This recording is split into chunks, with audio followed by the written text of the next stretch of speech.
I got this video sent to me by a friend of mine and it is crazy. It was made by a YouTuber called Dougie Corrado, and he shares his experience in a very top secret party that he got invited to, together with his best friend, whom he calls David. He goes on to say that they made his best friend do things that were so disgusting, and to this day, his friend has never been the same again. Please subscribe and like the video, and just know that I appreciate you. So here goes the video. Hey guys, welcome back to another story. If you really love spooky, scary stories told in the first person, you're on the right channel. I encourage you to like and subscribe if you want, right? It helps me. If it helps me, it helps you. The more it helps me, the more stories I could get to you. So liking and subscribing, just absolutely backflip onto that subscribe button if you don't mind. This story I dropped a few months ago and it didn't get any traction when I initially started dropping it. And then it started to blow up on Facebook a month later after I had already abandoned it and moved on. But a lot of people demanded another part, so this is going to be the full story of the society with an extra part at the end. I'm so happy people have started enjoying this. I really appreciate it. Enjoy the show.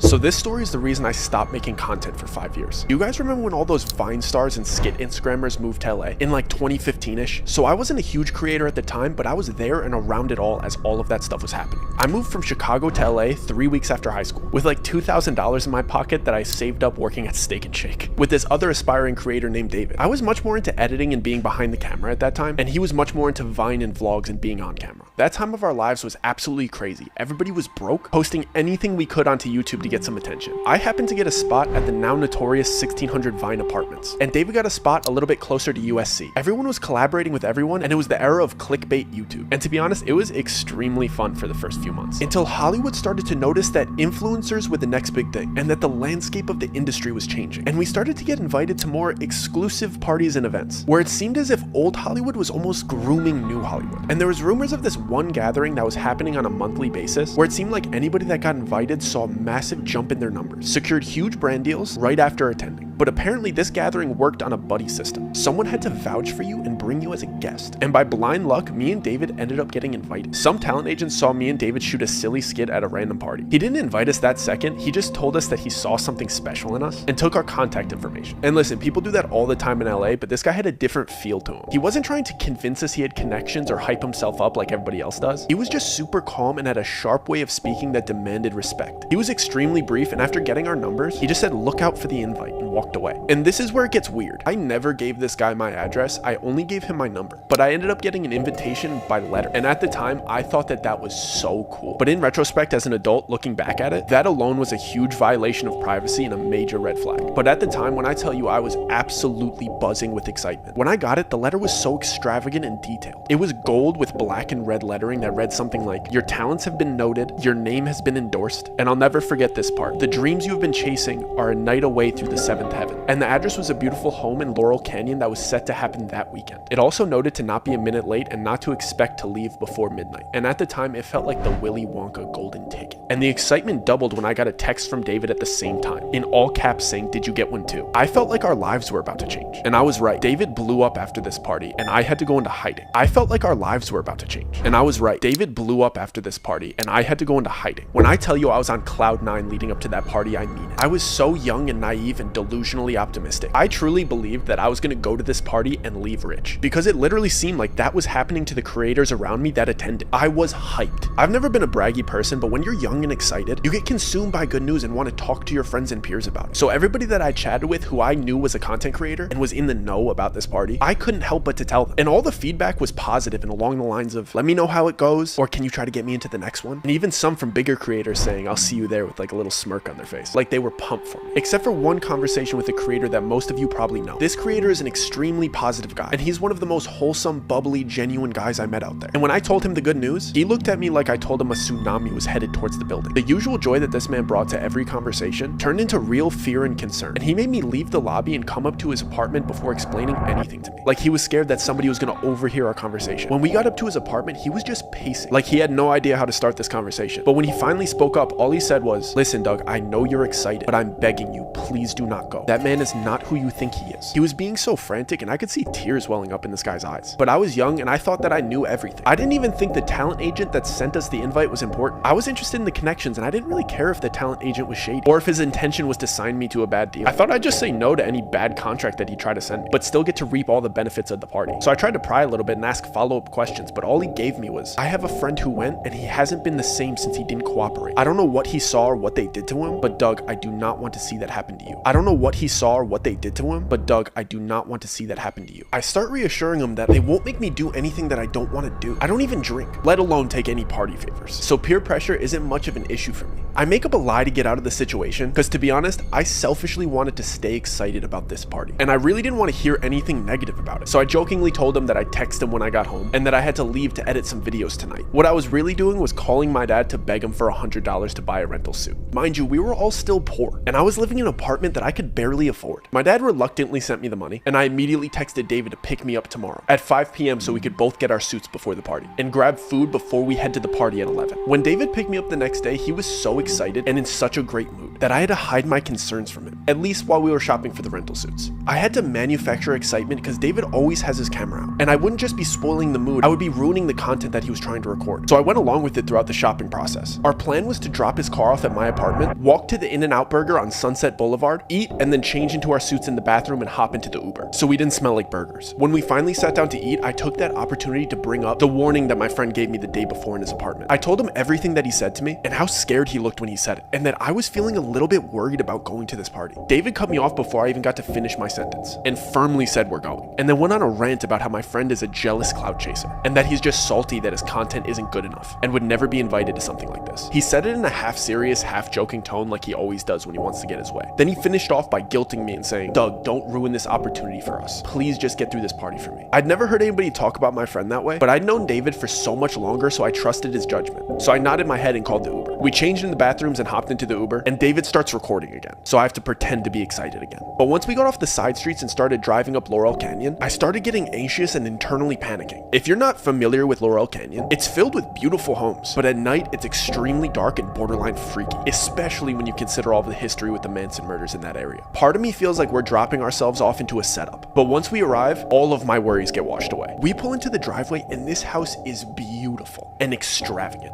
and everyone waiting in line to walk in is smiling and laughing and friendly. So I get excited again. At the door, they take our phones and have us sign an NDA, which isn't uncommon in house parties like this in LA. And they give us a mask and a name tag with funny aliases. My mask looked like a bear and David's looked like a bird. My alias was Stardust, which David got a crack out of, and his was Banshee. We enter what you could call like the lobby of the house, and as we're walking in, the apparent host of the party starts giving a speech. This man is very eccentric and outspoken, and he's got the cadence of a late night show host, and I spot the agent that invited us standing right behind him. The speech was basically just encouraging everybody to have fun and explaining the itinerary of the night. Apparently this was a themed room party, and all of the guests were instructed to move to the next room whenever the grandfather clock chimed. He wrapped up his speech with some cheeky joke, and then one line that still irks me to this day. He said, "Have fun now. Our descent starts at midnight." I tried to give David the eyes that I didn't like where this party was going. This type of behavior from people that I saw as adults made me extremely uncomfortable. The moment the host wrapped up his speech, a couple of workers came out of the doorway. They were holding a couple sets of long poles. All of a sudden, music started playing and everybody seemed like they knew what was going on. So I just went along with it. So I guess these parties start off with a big game of limbo. It's funny seeing people dressed so nicely playing a silly child's game, but it's even weirder seeing A-list celebrities being so excited to play because everybody had masks on, but when somebody that you grew up watching in movies walks by you with a quarter of their face covered, you still know it's them. I was amazed with how inviting and willing to introduce themselves these people were. I was expecting at least an undertone of uppityness in there, but it seemed like everybody was involving everybody in conversation, and they were frequently introducing themselves to me with their alias, of course. The only thing weird about it was something that I didn't notice until the third person did it. When they shook my hand, they pressed their thumb into the soft part between my thumb and my pointer finger, and I only recognized the pattern because the third guy gave me a big smile and said, "This must be your first time here." In retrospect, this should have alarmed me, but it seemed like they got friendlier when they realized that it was my first time here. so I didn't really think anything of it. But before I got to ask any follow-up questions about this odd handshake, the first grandfather clock chime went off, and everybody excitedly rushed into the second room. When I finally got in there, I was taken aback by the dramatic decor change. Everything in this room was different shades of blue. The music was romantic, and all the furniture was cabana beds and love seats. I stood there for a second trying to realize what was different, but I couldn't put my finger on it until some girl walked by and caressed my shoulder in a really flirty manner. The decor changed, but the way everybody was acting was drastically different. Before, everybody seemed to be outgoing and inviting and friendly, but the second they stepped foot into this room, they became touchy, flirty, and suggestive. I was only 19 at the time, so this type of behavior from people that I saw as adults made me extremely uncomfortable, especially when I saw that the cabana beds had curtains that you could close for privacy. And I realized that these people weren't just being suggestive, they meant it. I tried to give David the eyes that I didn't like where this party was going, but he seemed to be really enjoying the female attention, so I was on my own. I basically stayed in perpetual motion and walked laps until the next chime went off, so I didn't have to sit next to anybody for too long and let them get too comfortable. The clock finally went off and everybody rushed to the next room immediately. The weirdest part was the people that were in the private sections didn't even bother redressing except for the mask. I was in no rush to get to the next room, but I could see into it over the crowd of everybody's head. The walls were bright orange, but the smells that were wafting in from that room were amazing. And when I finally got in there, it was like the Hogwarts feast. It was table after table of the most delicious spreads I've ever seen. There was full tables for seafood, full tables for meats, full tables of sushi, and an entire wall of spirits. I almost started enjoying myself again, until I saw the way these people were treating this food. They were disrespectfully biting chunks out of delicious prime rib roasts. They were just shoving copious amounts of high-grade sashimi into their mouths and eating caviar like it was cereal. The way that they were just grabbing with their hands and just spitting out things that they didn't like onto the floor ruined my appetite. At this point, I wanted nothing to do with these people.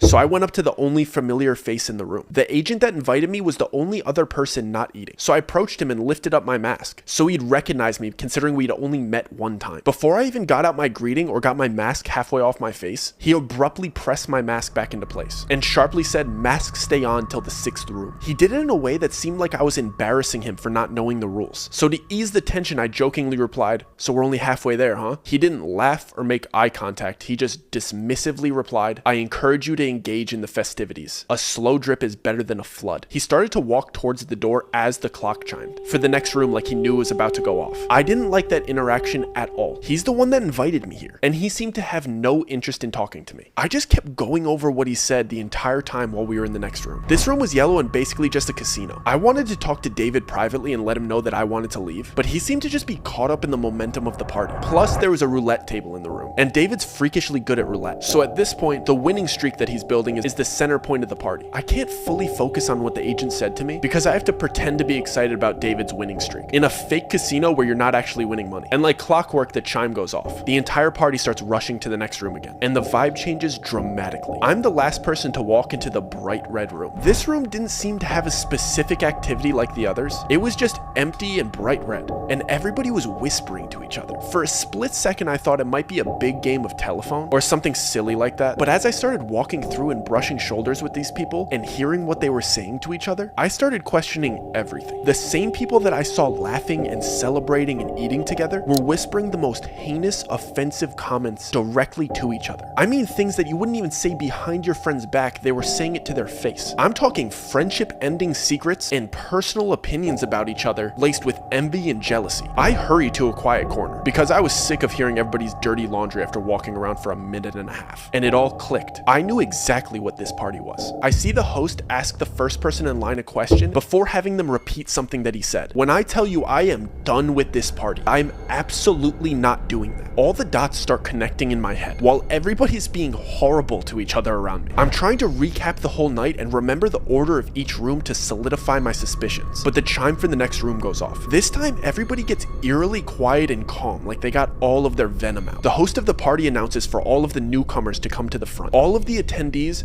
form a single file line in front of the next room's door. There's about 10 other newcomers in front of me and David, and the agent that invited us is standing to the left of the door, and the host of the party is standing to the right. The host has a pile of books on the table next to him. I see the host ask the first person in line a question and then grab a book based on his answer. He would present the book to the person and place a diamond-shaped metal symbol on top of it before having them repeat something that he said. Then he'd take their mask off and let them enter the next room. I couldn't make out exactly what he was doing until there was only two people people ahead of me in line. The books were Bibles, Qurans, Torahs, and so on. He would ask the person, and which one is yours? Whichever they chose, he'd grab it and place the metal symbol on top of it. He'd have you put your hand on top of the metal symbol and then repeat, I am my own God, I bow to nobody but myself. When I tell you I am done with this party, and I whip my head around and I tell David I am absolutely not doing that. David whispered back in a joking tone like he always does, dude, it's just a party, who cares, I'll see you in the next room. And he skipped me in line to show me that he'd do it first to make me feel more comfortable. He went through with it and giggled his way into the next room. It was my turn, so I tried to play it cool and whisper to the host, do you mind if I skip this part? It's making me a little bit uncomfortable. I thought he'd subtly break character and reassure me that this is just a party theme and it's all good. Instead, he whispered back to me in a really kind tone, of course man, don't worry about it. Just take your mask off and turn around. I was relieved for about a split second, before the agent that invited me here grabbed my arm and started guiding me towards the exit. And I see that everybody that was behind me in line, staring at me straight-faced. I look back at the host and he's standing up and loudly shouts like he's starting a chant. The price was not paid. And then everybody in line that was staring at me chants in unison like they knew exactly what to do. Remove the profane. And they repeated over and over until I'm through the exit door. The price was not paid. Remove the profane. The price was not paid. Remove the profane. So the agent just walks me to the closest door. He doesn't even walk me to the front of the party and out the front door. He just puts me out into the backyard. It's 4 a.m. My friend's still inside. I don't have my phone. So I decide to walk around the right side of the house because that's where all of the party attendees were kind of headed. Let me see if I could peek in and maybe flag down David to let him know I got kicked out. And there's some windows to the next room. But of course these windows are like big church stained glass windows. And you can't really see through stained glass windows like the colored ones. But if you go really, really close and you look through the white parts, you could kind of see clearly what is on the inside. And this room is like a bizarre church replica without all of the seating. It's just a big church-like room. And all of the people that were in there had their masks off. And it was like a big circle and almost looked like an initiation. And all of these celebrities are standing around in a circle around the other 9 new people. It was 10 excluding me. And there was big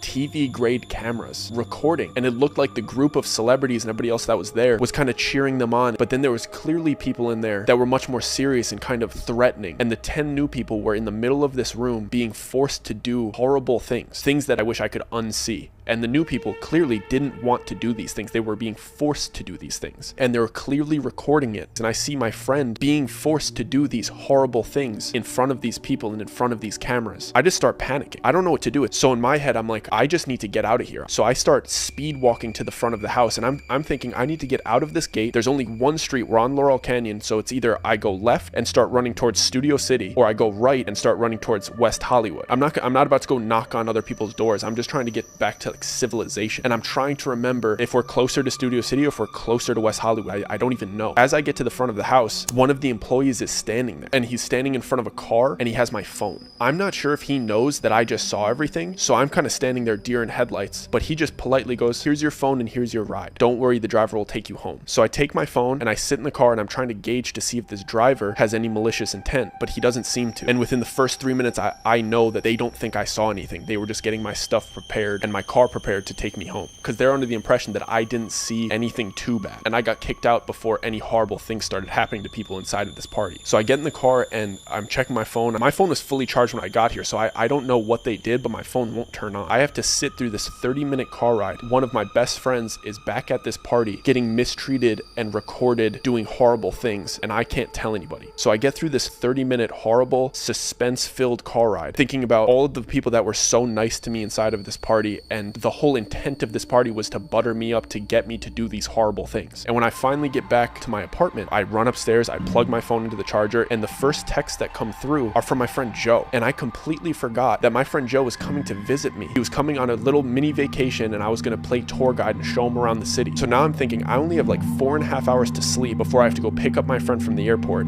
and I still don't know if my other friend is okay. So I'm blowing up David's phone because he's still at this party, but I set a timer so I get to the airport to pick up my other friend. So I barely get any sleep. I drive to LAX to go pick up Joe, and I drive him back to my apartment. And when I'm coming back into my apartment, David's in the lobby and he's talking to some other big creators, like bouncing video ideas. It's like 9:30, 10 a.m. at this point, so everybody's just kind of having coffee by the cafe and chatting. I tell Joe to go upstairs to my apartment and drop off his luggage, and I go ask David if I could talk to him really quick. I'm clearly very distressed, and he's being very jokey with me, and he doesn't seem like anything bad happened, and he's just kind of making fun of me for getting kicked out of the party. I'm just letting him talk for a little bit, and I finally tell him I was looking in through the next window. I saw what they made him do, and I was just asking him if he's okay. And the second I said that, he immediately switched on me, and he started damn near cussing me out and saying friendship ending things, and his eyes turned from happy and giddy to filled with almost fear and a little bit of betrayal. When he stormed off, he pulled out his phone and he was calling somebody as if he was like reporting something back to them. I immediately start freaking out. I assume that he's telling them that I saw what they did, and now I have my friend upstairs who thinks he's just on vacation when I just saw hyper successful rich people doing unspeakable acts, and they have all of the resources to come after me. They know where I live, and David isn't even on my side because the dirt that they have on him now. I have to pretend that everything's okay to Joe because he flew all the way out here for a vacation, and I don't even really know how bad the situation is. I don't even know how to tell him about everything that happened the night before. And I promised Joe that we are going to go to Runyon Canyon this morning, so he goes and changes into hiking gear, and I drive him over to Runyon Canyon. We do the hike for a few hours, and when we come back and I check my mail, there's another letter from these people, and I take it to the bathroom because I don't even want Joe to see it, and it's a screenshot of the surveillance footage of me looking in through the window and a little handwritten note, just a reminder of the worst mistake you've ever made. Curiosity killed the cat. And I start freaking out. I know that David just betrayed me and told them that I saw, and now they have proof that I saw. Now I'm just a walking liability to them, and now they're threatening me and that was the worst mistake that I've ever made, and insinuating that curiosity killed the cat. I'm the cat, but it's still not enough to tell Joe about what happened. So I just go on with this charade, and I'm just playing tourist, bringing my friend around the city, and the first day nothing happened. And to this day, I firmly believe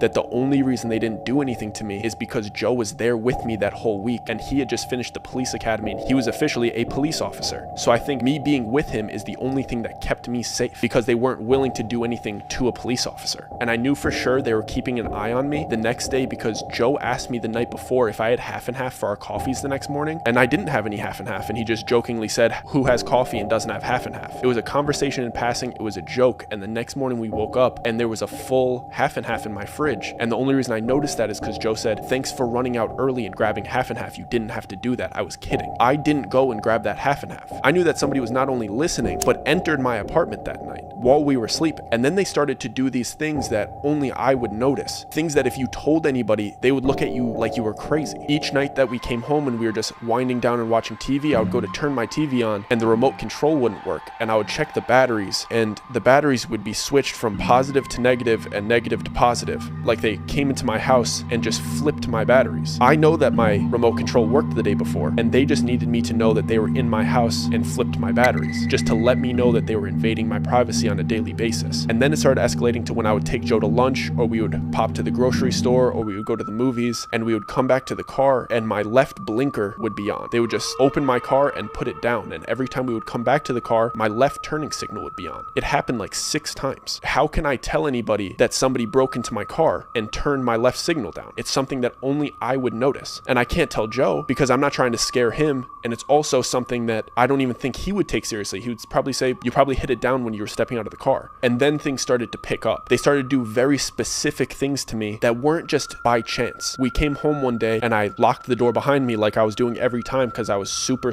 paranoid. My apartment door lock just locked swiftly. My apartment door lock doesn't lock swiftly. I would have to like press into it and jiggle it and force it to lock. And it's been like that since I moved in. And it had this sharp little nub on the front that I would feel with my thumb every single day. And one of the days we came home and it just smoothly locked and the nub wasn't there. So they were letting me know that I can't even lock them out. But how do I tell anybody that they're doing this to me? Because they would just say the apartment was probably aware of it and changed it. And I still wasn't able to tell Joe because I would think that he would come to the same conclusion. But then the next day we go to the car to go to breakfast, and we get into my old car that I've had for 5 or 6 years at the time, and I grab my gear shifter and I go to pull it into reverse, and it smoothly goes from park to reverse. And my gear shifter doesn't smoothly go from park to reverse. You have to wiggle it in a certain way. You have to press the button with your thumb in a certain way to get it into reverse. I only know this because I drove this car every single day for 5 years, and this gear shifter is pretty much broken. It's an old car. And that morning I got into my car and it smoothly went from park to reverse, and the wooden finish on the gear shifter was different. Mine had scratches on it and this one was brand new. So they were telling me not only are they able to just break into my car and turn the left signal down, they're also willing to manipulate my car. Now I know for sure Joe isn't safe either, and me not telling him these things puts him into danger because I'm driving him around in this car. And if they could change my gear shifter, why wouldn't they be able to cut my brakes? So I basically just break down and I have to tell Joe everything from start to finish about this weird party with this weird agent and the little things that I've been noticing all week and that this was the last straw. And Joe believed me because we used to drive around in my car together all of the time, and sometimes he would drive my car. And he made me promise that I did not get that fixed. The gear shifter was still broken yesterday and it's fixed today, and I didn't do that. So that won him over, and he basically said,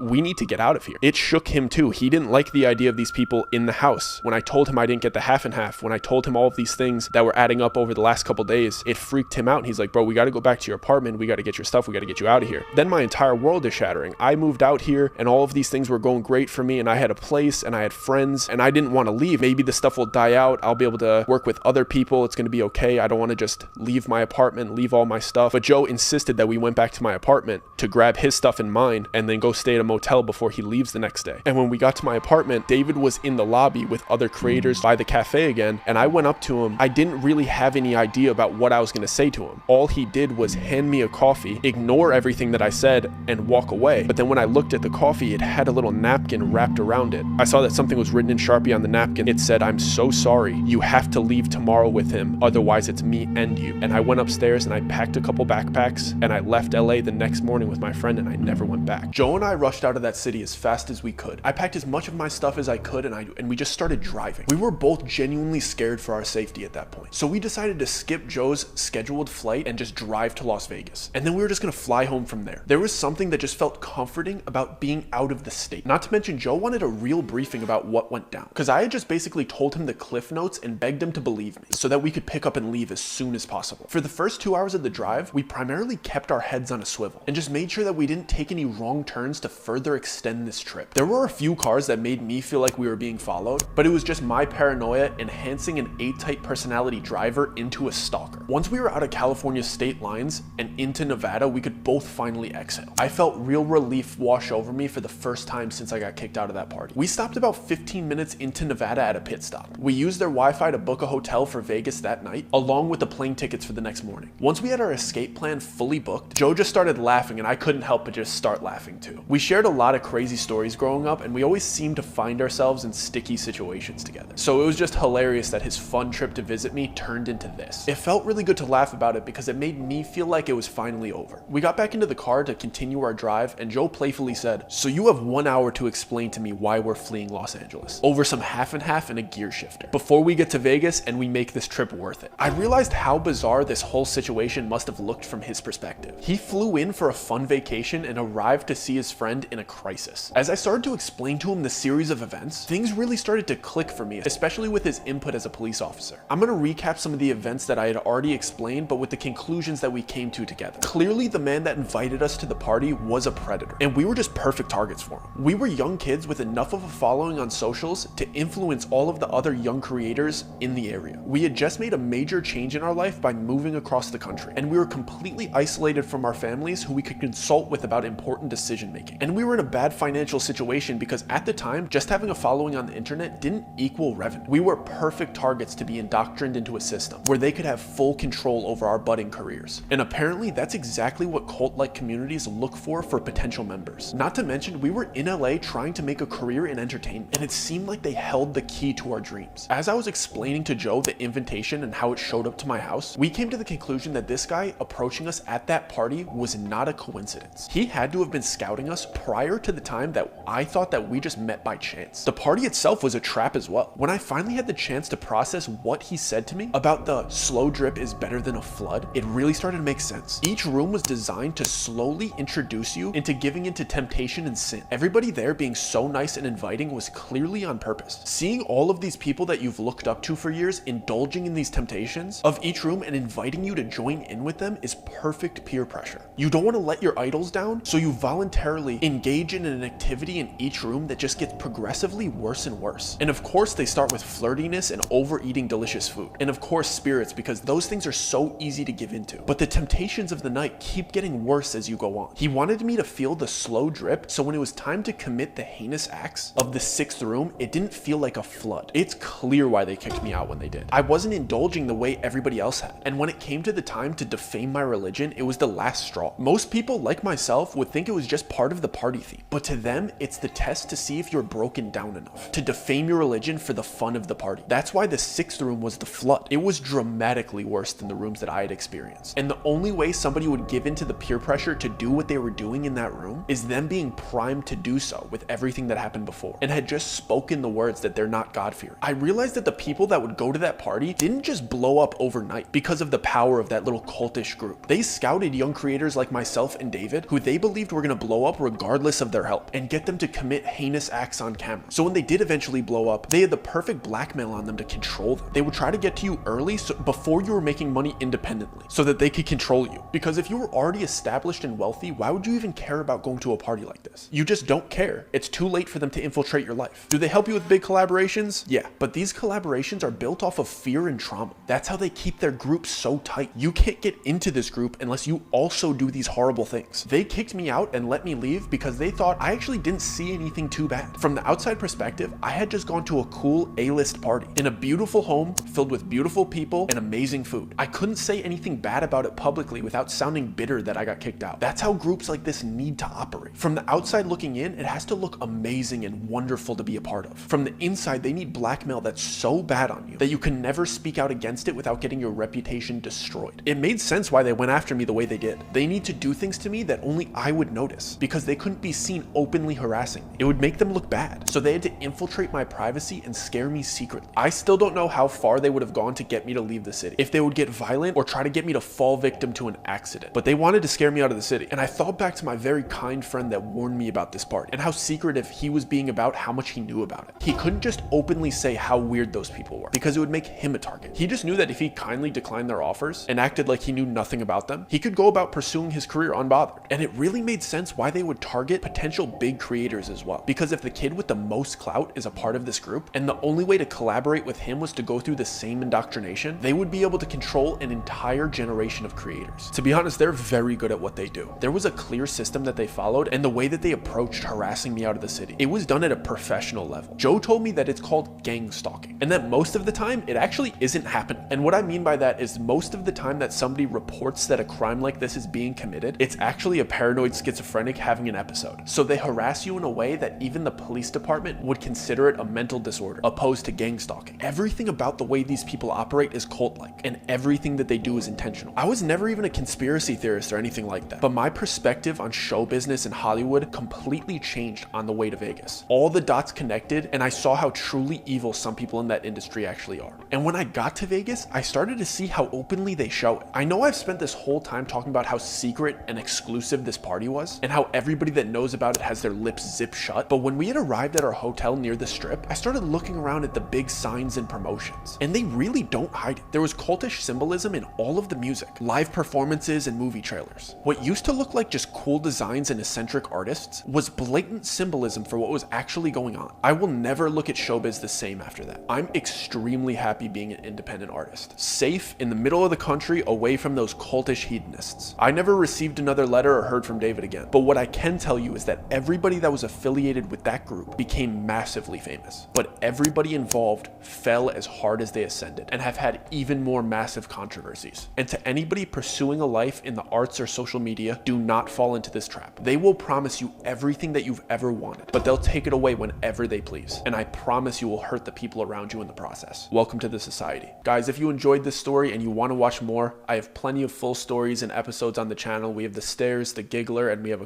got a couple more coming. So if you haven't subscribed already, I would deeply appreciate if you did. Of course, like this video. I'm an independent artist, so your likes and subscribes and comments mean way more to me than they would to a cultish hedonist. Thank you.